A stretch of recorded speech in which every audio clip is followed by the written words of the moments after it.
show. Welcome to the show, guys. I'm Ace Micheals. Good to see you as always. If you're watching the show, thank you. Thank you for that. Namaste. Listen, I need you to watch the show. I need you to share the show and like the show as you've done for years. I really appreciate that. I never want you to feel unappreciated, okay? Because you are my people. And if you ever want to be on the show, all you have to do is send us a message, say, hey, man, I want to be on your show. And we'll get you on the show. Being on the show is the best way to voice your opinions, ideas, convictions, suggestions, beliefs, dreams, prophecies. You know who you are. And that's what's up. Today I have two good friends that I've known for a long time. I've got some people I've known for a while, believe it or not. And these two have never done my show. Go figure.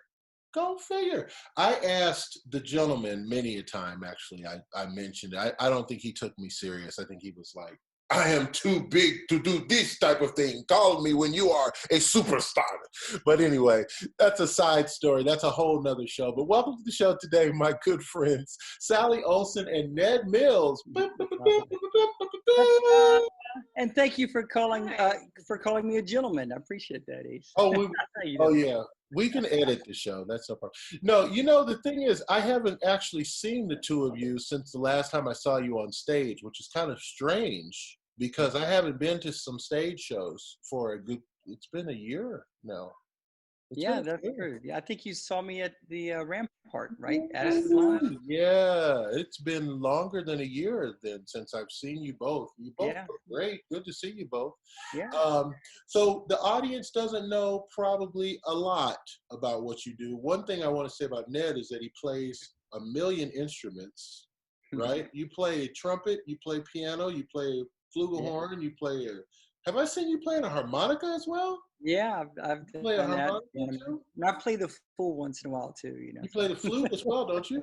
No, I said I play the fool. You play the fool. Hey, everybody plays the fool. Yeah, Sometimes you know this, you know that. But did I cover all your instrumentation? Pretty much. Piano is my nucleus, and my second instrument is trumpet. In fact, I do that in our show that we're going to talk about as well. Yeah, so. And let me tell y'all something. The man really does play the piano super well. Ned, you do a lot of gigs. Do you remember a gig that I called you on last minute and we did a thing together, just you and I? At the Artisan? No, well, we did that thing, but that was, I think that was a group, but you and I did a thing in an afternoon type of gig, and it was a last minute thing. So listen, Sally, this is what happened. It was a last minute thing, and I called Ned because I knew he'd be the only guy who could cover a gig last minute, right? And he shows up.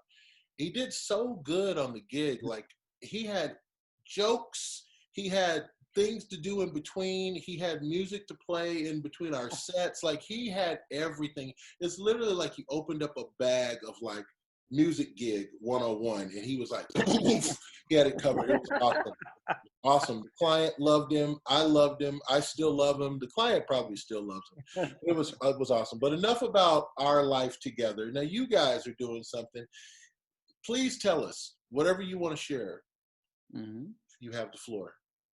Yeah, you can start. Well, for those of you who don't know, I moved to Las Vegas from Vermont in April of 2018, and that was just a couple months after I met Ned, or a few months after I met Ned in late January of 2018, because I wanted to come out to Las Vegas, and I was looking to take my Carpenter's tribute show to the next level. And being from Vermont, I kind of exhausted the resources there, and it became clear that I needed to come out to a place like Las Vegas where tribute artists are, many, and there's a lot of work for people who are tribute artists. The capital of the world type of thing. Yeah, absolutely. Okay. So I came out and I met Ned on that trip, and then the rest was history, and he convinced me to move, and now you were already doing the Karen Carpenter. You were doing a Karen Carpenter tribute with what? With tracks or what? Because without Ned, I mean, how could you do it without Ned? I don't even know how I did it before Ned. I mean, what were you even thinking without the Ned? It cannot be done.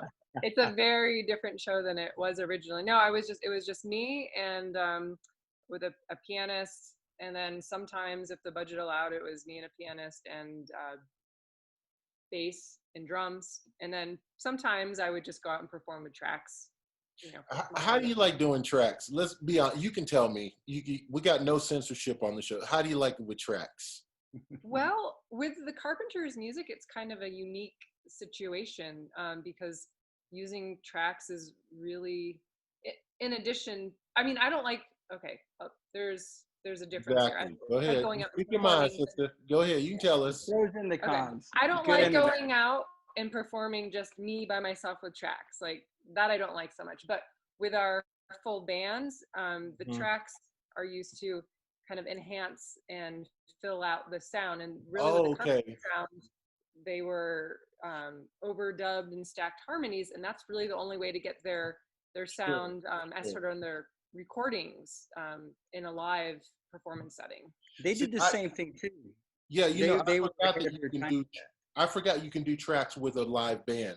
Okay, so I should have said doing just the track, because that's what I meant. You don't like that I doing don't that. enjoy. Yeah, I've done nobody it. likes Everybody's been there, Yeah. but Yeah. it's not preferable. Okay, so you were doing tracks sometime with live band, but definitely you don't like to do the tracks just yourself. And did you feel like you were carrying a lot? Like when it's you and Ned, it's like a duo. Well, it is a duo. So you got 50% responsibility, right? But when it's you and a band hired or you and a track, did you ever feel like, gosh, I got a lot of work I got to do? Because after all, it's just me out there. Like I'm Karen Carpenter and there is no Richard Carpenter. It's just me. And I'm carrying the thing. Did you ever feel like that? It was a lot to manage, and it still is a lot to manage, but it's so much more enjoyable having a team member like Ned, who's very talented at what he does, and of course, it was the Carpenters, not just Karen Carpenter. So I really needed a Richard Carpenter, and he was the guy, in more ways than one. And when you were doing just and it also allows us to.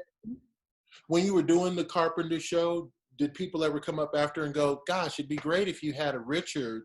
Did anybody ever say that before, or not occur to them until after? Yeah, not a ton, because I guess unless you're a really hardcore Carpenters fan, some people, when they think of the Carpenters, unfortunately, they only think of Karen. Richard doesn't really get the respect that and the acknowledgement that is due. But for people who are in the know, they're very much aware that it was Richard and Karen, the brother-sister duo.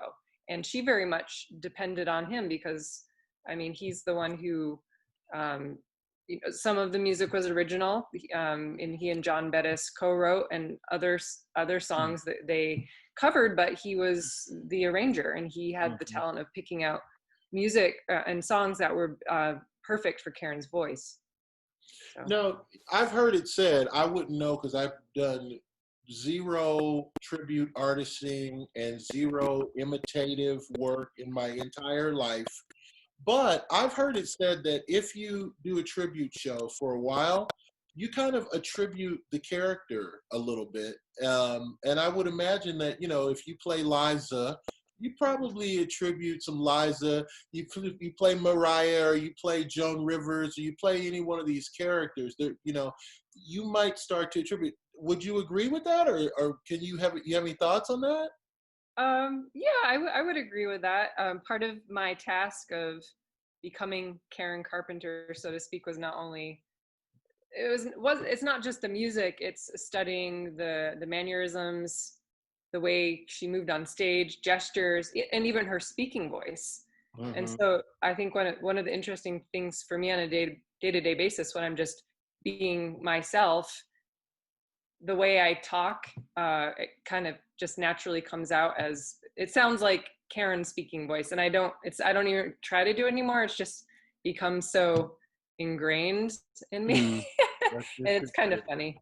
But what a cool person that you got to be, though, because I've seen her in interviews and she seemed like she was a very generous, gracious person, as opposed to if you had taken up a gig where you have to play someone whose characterization is not so friendly. Like if Ned does Elton John, Elton John, he's a piece of work. You know what I'm saying? So, I mean, he's a great musician, great singer, songwriter, but he's also an individual who's quite a character. And so I would hate to have to carry that around an extra 8 hours a day, you know, just to stay in character. But now, speaking of Ned, let's go to you now.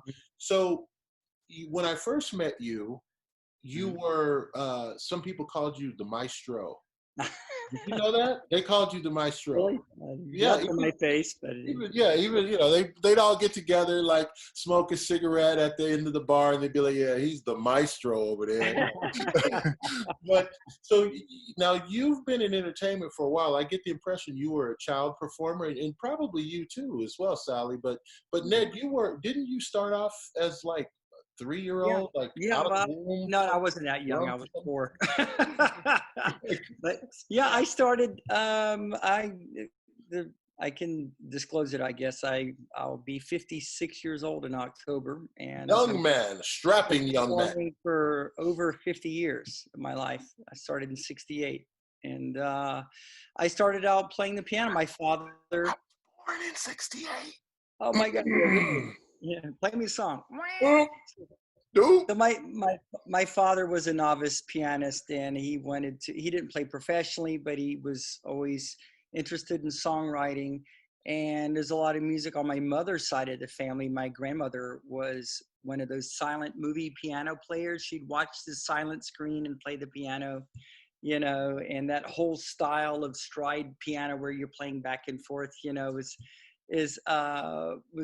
what I kind of cut my teeth on. And then a couple of years later, when I was 6, my father showed me a trumpet that belonged to my grandfather. It's this old beat up horn. He'd bought it from Sears back around 1935 for $10. And my dad had it. And yeah, it looked pretty sad. It was all broken up and pieces of solder hanging off of it. It looked like broccoli growing out of it. It was pretty bad. But anyway, we cleaned it up, and he wanted me to learn how to play trumpet. And he told me and my brother, he said, if you learn how to play My Country 'Tis of Thee, I'll give you $1. And I was a little kid. I didn't care about learning the trumpet. I wanted my $1. That was the big thing. That's right. So I learned how to play it and got the thing. And so I was torn between both instruments for a long time. I played trumpet in the marching band, you know, in high school and in the concert band. And when I got to college, I was kind of at a crossroads. And at the time, my proficiency in classical music was better at the trumpet than the piano. Mm-hmm. So I went to East Carolina as a classical trumpet major, but minored in piano. And then after 2 years, I went to North Texas State and I switched it, and my trumpet transferred over. So I became a piano major, and it kicked my butt. But bottom line, though, if you think about it, how many solo trumpet bars are out there? There aren't any, you know, so piano kind of became my mainstay. And I will tell you something, boy, you play that piano too. Don't he play that piano, Sally? You play that piano, boy. I've seen Ned, you know, we're missing out here in Vegas because they closed down one of our main hangs was the Tap House. And that's that's not where I first saw Ned. I first saw Ned at the Suncoast doing a regular big show. Yeah. Mm-hmm. And then the guys from that show, because musicians always tell you where to go if you want to keep it click, you go where the musicians are going, you know. Yeah. So somebody said, hey, you know, you got to go down to the Tap House because that's where we're going to be jamming. Yeah. Like, okay, and jamming, just if you guys don't know, jamming is where you want to go. If you want to see musicians in their element, go to the jams, you know what I'm saying? Yeah. Because that's when musicians are really like loose and they're on substances and stuff. It's awesome. So anyway, so I went to the jam and I saw Ned again. I didn't recognize him the first time I saw him because he's two different people. You understand? He's on the professional side. You can't get a more professional guy. He's like, he's the music director. He was the music director of the Suncoast. And that title alone tells you something about his personality. So he was the music director there. But at the jam, man, this guy was playing Stevie Wonder, Tom Jones. He was going from singing leads on songs to playing bass on one hand, and then he was playing the trumpet with the other hand. He was doing a doggone show by himself. And then another time at the Jam, I managed to see, this was a different place, but I managed to see Sally. And I didn't know Sally from the girl from the Valley. And they introduced That Sally would have been Olson. very early on in my. Yeah. Oh yeah. Yeah. I've been here for a while. I'm almost a veteran now. So they introduced Sally, and Sally got up, and I was like, wow. Because both Sally and Ned are very modest when it comes to, like, Ned captivates the audience. Sally invigorates people. Like, you should see, like, when you're doing Karen Carpenter, women are standing up and walking towards the stage as if like they're going to hand you their final roses or something. like I've only got 2 roses left. One's for me and one's for you. Here you go. You know what I mean? So the 2 of you together is a really special package. Like, that's a really good blend and a good mix. Now the question is, how did you guys make that work? Like, is it just a thing that happened naturally? Did you, when you met, you were like, hey, I'm Paul McCartney. Hey, I'm John Lennon. Let's write something and see how it works. Like, what was the glue that, you know what I'm saying? You can answer that. Can I? I don't know. I think it was. So how we had a mutual friend who introduced. Oh, okay. Yeah. Well, going back to my first trip to Vegas, I had done my show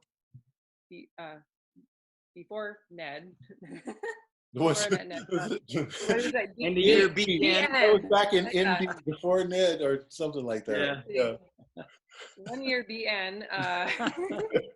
April, or less than a year actually. April 2017, I did my show at the Triad Theater in New York City, and there was a gentleman there who was he spoke with me after the show, and he was very taken by it and very impressed, and he said that he had some ideas and he'd be in touch. And then lo and behold, he got in touch with me about 2 months later. And he said that he had a childhood friend who lives in Las Vegas, a former showgirl, Pam Sullivan. And he connected me up with her. So we talked on the phone that very same night. And then we continued the conversation. And she encouraged me to come out to Las Vegas to audition for Legends in Concert. And so that was the initial pull that got me out here. And on that first trip, she scheduled me to sit in with various pianists, and Ned was the first one on that night at the Tap House. And then he ended up being the last one. So I never ended up singing any of the others, because he just like, no, I'll play for you the rest of the week while you're here. And it's like, well, that's great, because you know, consistency, I like that. And we just clicked. He's my favorite too, by the way. If I had a budget, which I never do, but if I did have a budget, I would definitely call Ned first, because he's the best. He is absolutely the best. Well, I had a lot to catch up on, because like a lot of people, I only had a basic layman's knowledge of Richard Carpenter. And I started to gain a newfound appreciation and respect for him. I mean, we all know the hits, we all know Close to You, and We've Only Just Begun, but I had no idea to what extent he was definitely the wind beneath Karen's wings. And I had to really step up my pianistic game too. There's some things that we do in our show. We recreate their, I guess we're kind of leading into that conversation. We recreate their live concerts. And Richard plays a Bach Invention that was never published, so I had to figure out what he was playing before I even learned how to play it. And he does a big classical number, so I do Gershwin's Rhapsody in Blue. And it was really, he was quite an accomplished jazz pianist and concert pianist. And so it really kicked my butt, you know, getting to learn the part, and, you know, the role and the hair and the, he speaks more in a pseudo transatlantic. Yeah. That's what I would call it. He kind of talks more of a transatlantic accent like this, Karen. So when you speak with a little bit lower tone, you know, I had to study the character and mannerisms, and you know, don't have to be another Richard Carpenter, but I do my best. Did you have to change your style of playing at all? Like your actual style? Did you find that you had to change that? To some degree, a lot of my style crosses over.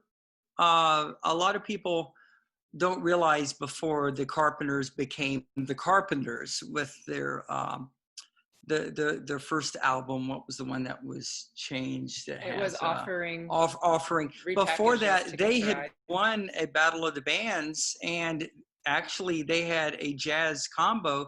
The bass player actually doubled on tuba. They, if you Jazz listen, tuba. you listen to their music from this before their big hits, it would be completely unrecognizable. And a lot of that style and comping, and of course he loved to play the electric piano, the Fender Rhodes and the Wurlitzer. A lot of that related pretty well. It's just the classical stuff. It's just the chops, the mere technique that he had. I really had to work with we did this number where Karen would sing From This Moment On, and he plays the Bach invention behind her. It took me weeks to learn that piece. It really, to do it right, you know. Right. And so Now I want to talk repertoire, and then I want to talk about the show that you guys have coming up. But with regards to repertoire, does it ever, I know you guys are going to say no, but say no at least in a way to where it doesn't sound just like no. Do you guys ever, only way I can say it is this, does the material ever get a little tiring to do the same? Because you can only do so many songs with Carpenters, because you've got only so many to work from. It's like if you do the Jacksons, you've only got so many songs that everybody knows. So does the show ever need a point where you have to like spice it up or flip something around to keep yourself interested in what you're doing? Well, because the show that we do is pretty much exact recreation of their 1976 touring show, we keep very true to that, and therefore we're not really changing things up unless we get to a point. I mean, very early on in the show, when we debuted the new version, we were constantly tweaking and changing, and okay, this doesn't work, but why don't we try this? But at this point, it's pretty much set. It's settled in, but the biggest misconception about the Carpenters, for those who are not like hardcore fans, is that they're not just about the ballads. Although, of course, their biggest hit, just like for lack of a better comparison, Barry Manilow is known for all his beautiful ballads, but if you go to one of his concerts, he's got Copacabana and people going nuts. Well, when the Carpenters first started performing live, they were performing their hits, and they were advised to bring in some Broadway consultants. So what can we do to kick the show, you know, and take it up another notch to make it more visually entertaining and to add some concepts? So what a lot of people don't understand is it isn't like we're just doing slow songs. We do. There's so much variety. Oh, God. What we are doing is that 76 show is the show that resulted from their show undergoing an overhaul and a revamp due to those awakened. Yeah, there's tons of variety. Yeah, there's a big drum feature that Sally does. I've got the classical thing. He was a fan, for your older viewers. He was a fan of Spike Jones. Remember the guy from that had all the bells and whistles and corny stuff? We do a comical version of Close to You. Which, you know, and they did that in the show. And people are like, what is this? You know, we put on the funky jackets, why do birds suddenly appear, honk, honk, you know, and all the whistles and stuff. And so we add all these elements that makes it interesting. And the other thing is, we're not done yet. We're in the process of working on our Christmas show. We have a tour of Texas in December. And because they didn't perform their Christmas show live, they had 2 television specials back in 1977 and 78. So, of course, in classic Sally and Ned fashion, we're recreating those moments from the TV show. We always love to do, if you watch our promo videos, we always like to recreate their famous shots. And we actually morph. Here's Karen and Richard. Here's Sally and Ned. And we do the same poses. And so it's still evolving. And no, it never gets tiresome. It really doesn't. I'll tell you what does get tiresome is the business side. Every musician, you will agree, we don't like that part. We're good at it, but the selling, the contracts, the pitching, the phone calls, the logistics, the hotels, booking the flights, all that stuff, we still by ourselves get about probably 90%, 95% of Yeah. our shows we got with our own roll up your sleeves, blood, sweat, and Most tears. of my days are spent right here at this kitchen table. Yeah, my that's We hustle constantly especially lately, with because a COVID. lot of blood and agencies tears of it. talk a good line and they'll say, okay, we'll do something, but they wait for the phone to ring. They don't hustle. And we don't enjoy selling. We're damn good at it. We've got about 15 altogether this year, 20 shows booked. 2 got postponed because of COVID-19. But that's the part that is challenging for us, is the business side of it. Nobody really likes that, really. Yeah, nobody. And so tell us a little bit about your upcoming show, because there's probably people watching here that want to book you. See, this is how my show works. The bookers watch my show. No, absolutely. I wish they did. I hope they do. We did have like a lot of shows. We did have one that was postponed. We were supposed to be in California. That would have been this coming Sunday, actually. Yeah, and at the Harris Center for the Arts in Folsom, California, outside of Sacramento. Yeah. So that got postponed, and then the other one that will be moved August 2nd. We were supposed to have been at the Starbright Theater in Vegas. It looks like they won't be opening up until sometime in September. So we're waiting to see what our new date will be. So that's a challenge with the social distancing. If they're only allowed half a house, they lose money. And so we're working with them with that. Our next scheduled one is in Delavan, Wisconsin. That is confirmed. The Belfry Music Theater. We're doing 2 shows there. Mm-hmm. That's in the Chicago area, between Chicago and Milwaukee. That area over there. I always like the professional musicians, because they can rattle off the names of these gigs and these towns. But what I love even more than that is when they rattle off the name of other musicians they played with, and they were like, "Yeah, we played that show. That was with Skeets McCall. We was opening for Skeets, and then we had Wilson Duckettfoot was on that gig. That was a good gig."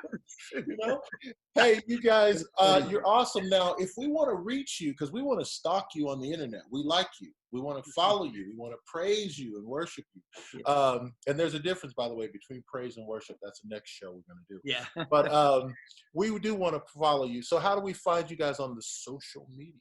Well, our Facebook page for our show is just look up Carpenter's Tribute Concert and or my name, Sally Olson. And then our website is www.carpenterstributeconcert.com, and that's Carpenters with an S. Right. And you can find on there the calendar page, find out where we're performing. You can see video clips. And Sally, she's our social media person. So every other day, president of social media. Here's a sneak preview. And pretty soon, here's what's really funny is pretty soon we're going into the studio right after we finish this interview this afternoon to finish up our promo video for our Carpenters tribute for our Christmas show. It was really interesting. We were doing the photo shoot. We did the photo shoot because of the social distancing, policies all over. We had it done in our living room. And here it is. It's late May, early June, sweating our butts off with the Christmas tree set up and all this stuff and all the props, and the air conditioning broke in the house in the middle of the shoot. I mean, had the air conditioning not broke, we wouldn't be very comfortable, but of course that happened.